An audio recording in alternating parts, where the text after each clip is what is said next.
Eu sei, um mês sem vídeo. Foi mal aí, rapaziada. Foi que eu tava ocupado esses dias. E eu já vou logo avisando, não foi por preguiça não. Foi que eu tava desanimado pra postar vídeo. E tava sem criatividade também. Só isso mesmo. Ah, e quem fez esse vídeo foi meu parça, esse aqui mesmo. Eu roubei esse vídeo aqui dele. Então vai lá no canal dele e pedir pra ele postar vídeo. Então é esse caralho aí. Bora pro lixo.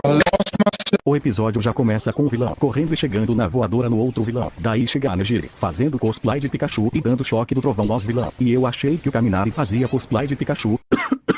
Daí a Tsuyu e a Uraraka faz aquele ataque combinado que deixa todo mundo com o cu trancado de tão fora. Depois de os vilões ser tudo derrotado, Nejire chega perto da Tsuyu e da Uraraka e fala que elas foram ótimas. E a Uraraka e a Tsuyu fala que estavam toda nervosa. Daí essa gostosa aqui fala que as duas foram boas. Daí já mostra aquele narrador filha da puta que fica falando sobre as individualidades da pessoa. E as quatro fica falando umas coisas fudidas lá, mas não tô a fim de narrar isso não. E aquela gostosa fala que o antigo parceiro do All Might quer fazer uma reunião de heróis e mostra o bico de pica-pau e o Shigaraki em uma sala. E vocês sabem o que isso significa? Exatamente. É sinal que geral vai tomar no cu, corta para a abertura, mas como não quero pegar strike pula essa porra, pula. Bom, daí corta para o Shigaraki, reclamando pra caralho, e o bico de pica-pau manda ele tomar no cu e manda ele sentar no sofá, e o Shigaraki já coloca aquele pesão na mesa, porque ele moleque neutro, e o bico de pica-pau fala que se o Shigaraki não tirar o pé daí ele vai enfiar uma rola de 30 metros na bunda dele, e os caras já começam a falar sobre uma parceria, e o Shigaraki foi colocar a mão no peito dele para coçar as tetas, mas o jubileu da pipoca, e o cara lá fala que se ele tiver apontando algo a bunda dele não será perdoada. Daí já para o Tamaki, sendo depressivo, como sempre ele já tem uns flashback do Kirishima paquerando ele. Aí esse maluco aqui que vou chamar de Edukofi. E o Edukofi fala que o Tamaki tem que resolver a mente fraca dele. Aí os dois ficam conversando um monte de coisa sem sentido. Daí aparecem uns vilões correndo porque os cara viu eles dando no beco ali. E o Edukofi já pega eles e começa a amassar eles. E um vilão consegue escapar, mas o Tamaki consegue pegar. E o vilão já fala que o Tamaki e um viadão que dá na esquina todo dia. Daí o Tamaki já dá aquele supapo no vilão e aparece aquele narrador filha da puta de novo. E todo mundo começa a aplaudir o Tamaki. E ele começa a sentir a rola entre sua bunda. E o Tamaki já leva um tiro. E o Kirishima foi tentar ajudar. E já leva um tiro na testa. E o Kirishima não sentiu porra nenhuma. E o vilão já saiu correndo e o Kirishima vai atrás. E o Tamaki foi tentar usar sua individualidade, mas ela não ativava. Isso que dá ficar dando a bunda demais, né, Tamaki? Vai se fuder, tio Midoriya. Daí o Kirishima fica correndo atrás do vilão até que ele fica encurralado. E o Kirishima dá um murrão que o maluco até voa. E o vilão começa a chorar falando que a lâmina dele não chega nem 10 centímetros. Aí o Kirishima foi ajudar o maluco lá. Só que ele já toma um antídoto que fica monstrão. Daí o Kirishima pede para todo mundo se afastar. E o maluco já taca as lâminas para cima do Kirishima. E ele fica falando um monte de bosta. E o vilão taca mais lâminas para cima do Kirishima. Aí o Kirishima já tem uns flashback sobre as dicas do All Might. E corta para os alunos da Wei. E o Kirishima fala que todo mundo vai se tornar um super-herói profissional e ele vai ser um bosta. E o namorado dele quis dizer o Katia já dá um incentivo para ele nunca ficar falando de desistir. E o Kirishima já quebra as lâminas do vilão e mostra a nova forma do Kirishima. Puta que pariu, essa temporada tá muito foda. Daí o Kirishima já vai para cima do maluco. E o maluco já taca as lâminas tudo em cima do Kirishima. E o Kirishima quebra as lâminas e dá um socão no bucho do maluco. E o cara volta a ser aquele cara chorão de sempre. Mas ele tava só fingindo para fungir. Mas o Edukofi chegou e engoliu o maluco. Aí os figurantes já fica babando nos ovos do Kirishima. Bom, depois do Kirishima dar um pau no maluco, lá os caras já começam a falar sobre uma droga que deixa a individualidade da pessoa mais forte. E o episódio acaba com o Edukofi olhando para o céu e perguntando se lá tem pão. O episódio começa com Kirishima falando com o Midoriya se ele vai na residência hoje. E o Midoriya fala que vai, mas achou estranho de não ir com a roupa de herói dele. Aí a Uraraka e a Tsuyu chega falando se eles vão hoje. Tão duvidando, olhe. Já olhou pra alguém e pensou, o que passa na cabeça dela?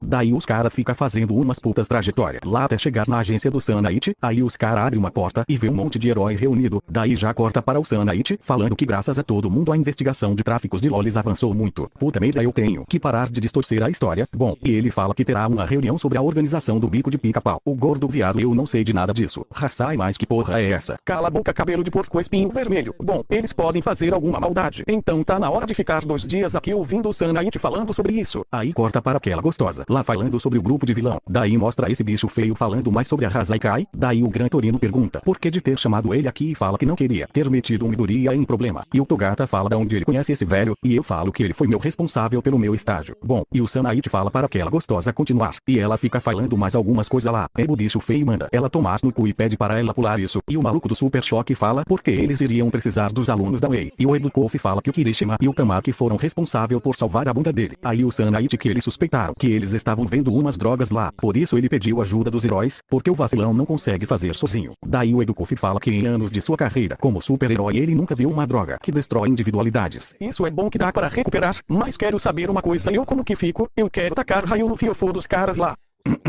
Bom, daí o professor Zé Droguinha já fala sobre o que sua individualidade pode fazer. Puta que pariu, os caras acham, mesmo que temos Alzheimer. Daí o Ebukofi fala que graças ao Kirishima levou uma bala na testa, eles conseguiram encontrar um pouco da droga. E as meninas já começam tudo a babar no Kirishima, e o Ebukofi fala que depois de analisar, ele descobriu que sangue de Loli.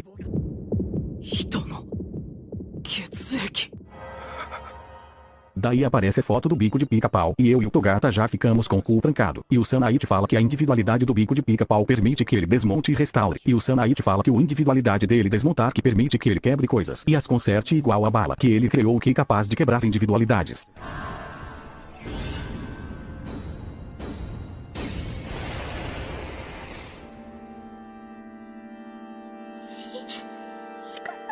Aí o Sanaichi fala que o bico de pica-pau tem uma filha chamada Eri, mas não há registros, nem nada sobre o nascimento dela. E ele fala que ela estava com boa parte do corpo dela enfaixado. E os caras estão perguntando se o bico de pica-pau está transformando o corpo da filha em bala e vendendo. Aí o Sanaichi fica falando mais umas coisas lá sobre essa droga. E o Ebukofi fica full pistola, e o Super Choque fala que a culpa é minha e do Togata por não pegar a Eri. E o Sanaichi fala que não, que a culpa é dele. E o Sanaichi fala que eu tava disposto a salvar a Eri, e o Togata pensou o que aconteceria. Agiu para tentar em outra oportunidade. Bom, foi isso que entendi. Bom, e o Togata fica falando porque não salvamos a Eri, e nós levamos e falamos que na próxima nós vamos salvar ela. Daí eu e o Togata ficamos com o cu trancado. E o Super Choque pergunta como eles vão achar a Eri se o bico de pica-pau vai ficar fugindo toda hora. E o Sanaichi já mostra os locais onde o bico de pica-pau está escondido. E um figurante fala que todo mundo vai morrer, e o Ebukofi fica pistola de novo. E o Gran Torino fala que se todo mundo fizer uma grande confusão em relação a salvar a Eri, isso não pode funcionar. E o professor Zé Droguinha pergunta por que o Sanaichi não usa sua individualidade em todo mundo para saber o futuro. E ele fala que não pode fazer isso porque a sua individualidade só deixa permitir uma pessoa por 1 hora a cada dia. E mostra um flashback do All-Might e o Sanaichi falando que o All-Might vai morrer. E o Sanaichi fala que a individualidade dele deve ser usada só quando tiver maior chances de sucesso. E o Super Choque manda o Sanaichi usar nele. E o Sanaichi já manda ele pra famosa casa do caralho. E mostra o Midori e a pistola enquanto ele tem uns flashback da Eri. Daí os cara começa a consolar eu e o Togata, e o professor Zé Droguinha chega e fala para acabar com essa porra de velório. E o professor Zé Droguinha fala comigo que eu ainda não recuperei a confiança dele. E mostra uns flashback do professor Zé Droguinha falando umas coisas lá. E o professor Zé Droguinha fala que vai observar o Midoriya, e se ele fazer algo de errado que ele faça direito. E o Tamaki Amejiri fala para o Togata levantar essa cabeça de ovo, é que tudo vai dar certo. Aí o Togata fala que na próxima nós vamos salvar a Eri, e eu falo que nós vamos. Daí corta para o Gran Torino falando para o Sanaichi que o Midoriya ajudou o All-Might e o Sanaichi a fazer as pazes. E o Gran Torino pergunta para o Sanaichi o que ele achou do Midoriya, e ele fala que sou bem parecido com o All-Might, e o episódio acaba com a Eri chorando e tendo uns flashback comigo.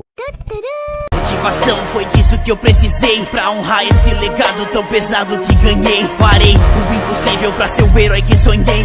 All-Might number one, fuck you Superman. Escrevi isso aqui no intervalo da UA. Eu tô monstrão e olha que eu nem precisei de Whey. Eu vim pro mundo pra me tornar o novo maior shonen.